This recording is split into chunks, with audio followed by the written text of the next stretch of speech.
Ambassador, to start, let me quote you for the press conference. You said the rerun failed to meet important OSCE commitments, including separation of of state and party, on ensuring a level playing field or neutrality of the media, on accuracy of the voters list, and of the possibility of gaining redress through an effective complaints procedure.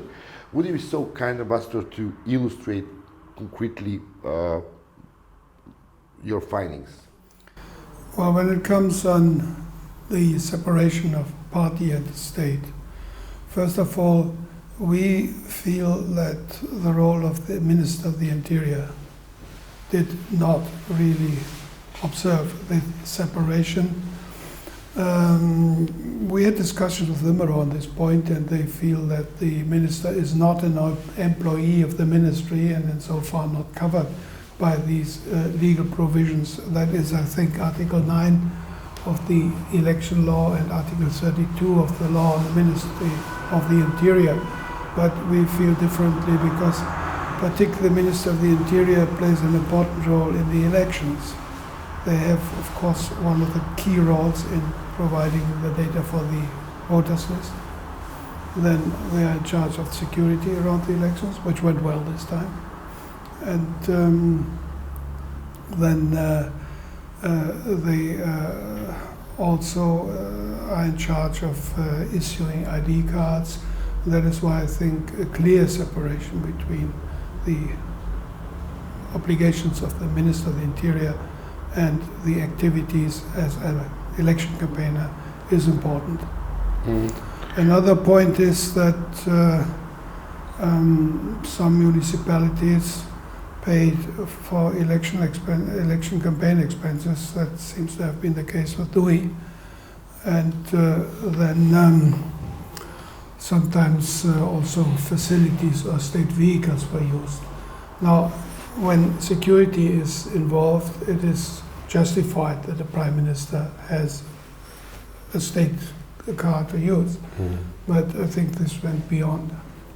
So this is more or less some of the examples which we have where we do not see the necessary clear separation of state and party activities. And what about the other remarks made in your statement about the media coverage? I mean, what we said is that this was not a level playing field.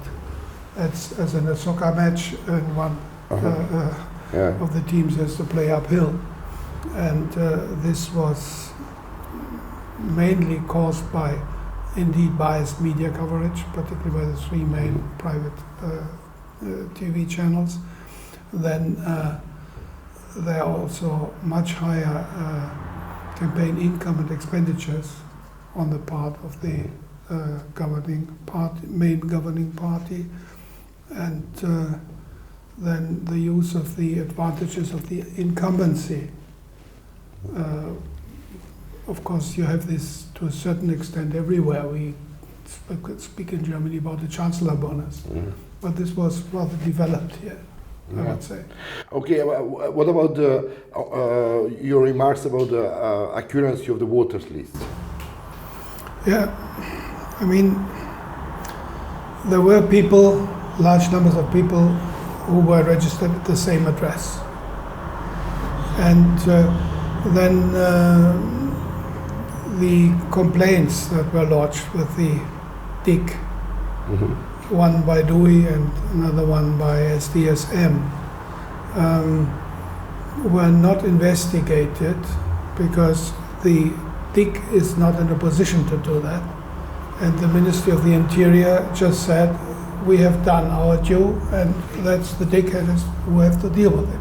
So that these complaints were not really looked after. And when they were then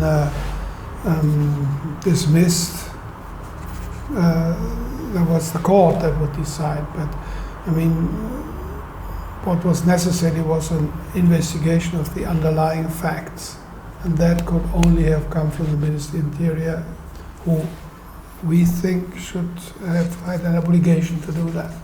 In the public, there are many rumors and about this phenomenon, so-called pustets, with voters from the village of Pustec in Albania.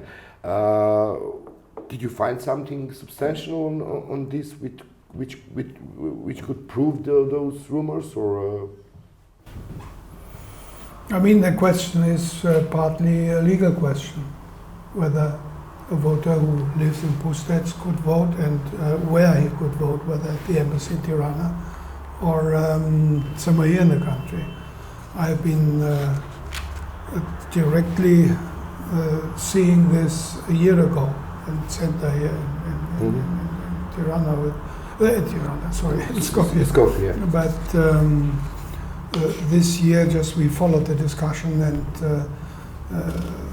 I think this Pustec subject should have been solved some time ago, because it continues making problems, and with goodwill by those involved, that could have been solved. And it is very important that the voters have trust in the voters list. And this undercuts the trust when there are points that are not really being clarified. Okay, thank you, Master. You're welcome.